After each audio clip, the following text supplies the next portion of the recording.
పయ్యావుల కేశవ్ అనే నేను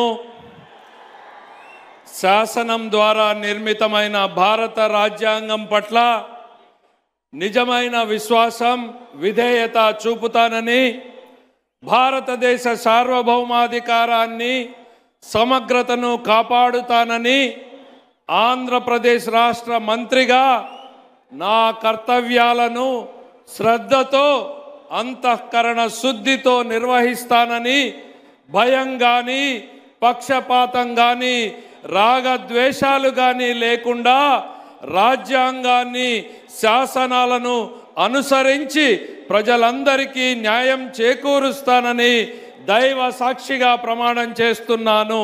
Please subscribe Pragna Media. Please like, share, subscribe to Pragna Media. Pragna Media, please do like, share and subscribe. Please subscribe to Pragna Media. Please like, share and comment if you like the video. Pragna Media.